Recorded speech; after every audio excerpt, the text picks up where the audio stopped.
So in my opinion, the Saxon Wars are one of the reasons why Charlemagne, otherwise known as Charles the Great, isn't as great as is claimed. So our story begins in 772 AD.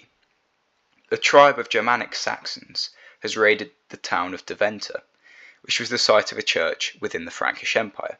So the Frankish Empire at this point was led by a king named Charlemagne, and it was a very large empire. It comprised of the majority of France, the Netherlands, and Western Germany. So it makes sense that the Saxons, who were a tribe on the northeastern border of this empire, felt slightly threatened by it. And this raid on Deventer was the perfect dynamite or casus belli for a justified Frankish invasion of the region of Saxony. The Franks marched against the tribe of the Angrians and ripped out their hearts. Because this conflict between Franks and Saxons wasn't only a reprisal for a raid, but was very much grounded in religious divides. In AD 496, King Clovis of the Franks had converted to Christianity, and since then the empire of the Franks had been stoutly Christian. But however, the Saxons were still pagans at this point of time, and so Charlemagne felt that it was his moral duty to bring Christianity to the Saxons. And this was done through very violent means. So as said before, the heart of the Angrians, and all Saxons really, was ripped out when their sacred tree named Irminsul was destroyed. This was a sacred symbol, probably a tree, located very near Paderborn, and was very important for all followers of Germanic paganism.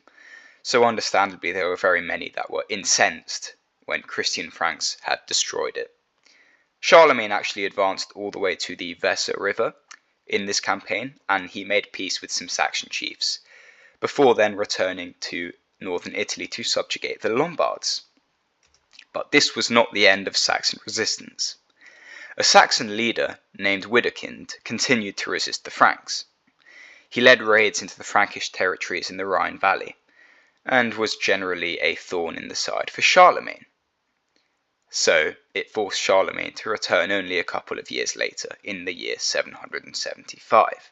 He crossed the lands of the subjugated Angrians, and conquered the fort of Sigeberg along the way. The Franks then fought their way all the way to Eastphalia, where the Saxons were once again defeated. Widukind was not leading this army, however, and instead it was a man named Hesse, and when his army was defeated, he surrendered and converted to Christianity. So Charlemagne had now conquered the majority of Saxony, and only Nordalbingia, or the region of Nordalbingia, remained independent. But yet again, many Saxons refused to surrender.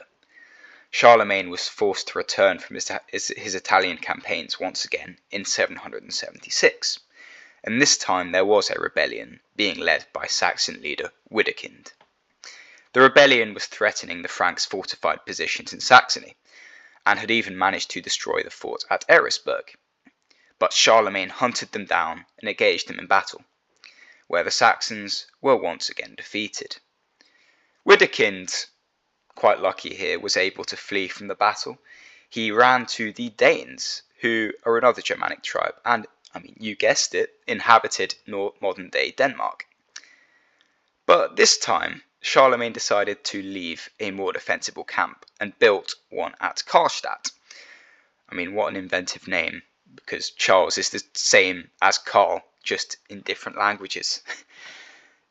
So in 777 AD, it was decided that Saxony should be integrated into the Frankish realm, to a much greater extent. So a campaign of proselytizing through missionaries was begun. There were a few initial Saxons who freely accepted baptism, but most of the work was actually done through Anglo-Saxon missionaries. This was quite a clever choice by the Franks, considering that the Anglo-Saxons and the Saxons living in Germany had the same ancestors and spoke very similar languages, if not the same languages with slightly different dialects. To aid the Christianization of the area, Charlemagne also decreed that the death penalty should apply to all who were found practicing any form of pagan ritual. In fact, he was even called the Butcher of the Saxons by many contemporaries due to his brutal and uncompromising positions towards them. And even the clergyman Alcuin of York, who was a close advisor of Charlemagne, urged him to pull back on the brutality, appealing to him that God's word should be spread by persuasion and not violence. In 779, therefore, Charlemagne had to reconquer much of the land that he had already subjugated, such as Engria, Westphalia, and Eastphalia, since he had pretty much alienated most of the populations there. When conquered again, he further integrated these lands by dividing them into missionary districts and counties. And finally, he was able to return to Italy to try and finish his campaign of subjugation there. So at this point, Saxony was namely under the control of Charlemagne. So he returned in 782 and instituted a code of laws, and then appointed counts to the various counties. And actually, both Franks and Saxons received these county positions, but the laws that he instituted were still very harsh on Germanic paganism, and so there was another uprising. Widukind, yep, he's here again, invaded the land of the Chatti tribe, who were Christian and an integrated part of the Frankish Empire. Widukind actually beat a Frankish army at the Battle of Suntel, and in response to this, Charlemagne beheaded 4,500 Saxons, just as you do, at the blood court of Verdun.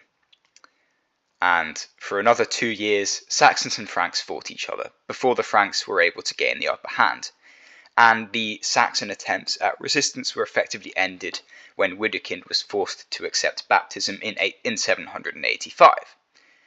Now there was peace for 7 years, and then the Saxons were starting to be forcibly recruited to the Frankish war against the Avars. The Avars were a people who inhabited modern-day Hungary. The Westphalians therefore rose up in 792, and were quickly joined by the Eastphalians and Nordalbingians in 793. But this rebellion failed to really spark much of a problem for the Franks, and they were completely defeated by the next year, 794. But just a couple years later, there was another Angrian rebellion. But because Charlemagne was actually still present in Saxony at this point in time, it was quickly put down and the rebellion destroyed. Then, 2 years later, guess it, another uprising, Nordalbingian Saxons this time, rose up in 798, but were actually not even defeated by the Franks themselves, but their allies, the Obotrites, who killed about 4,000 of the Saxons on the battlefield. But the Nordalbingians would not stop here. They proved to remain an unruly tribe, and rose up again in 804. And this time Charlemagne decided that he couldn't have any more patience with this. He wanted to prevent them from ever rising up again. So he casually deported 10,000 of the tribe to the area of Neustria, which is in modern-day France. And this was the last of the uprisings of the Saxons during the period of the Saxon Wars. So Charlemagne, as we can see, was extremely ruthless in dealing with people who didn't share his Christian beliefs, and killed very many Saxons and even deported a very large number of them. So I do stand by my previous statement that he may not be as great a man as is made out to be. If you enjoyed this video, please give it a like, subscribe so you don't miss any of the content, and I'll see you in the next one.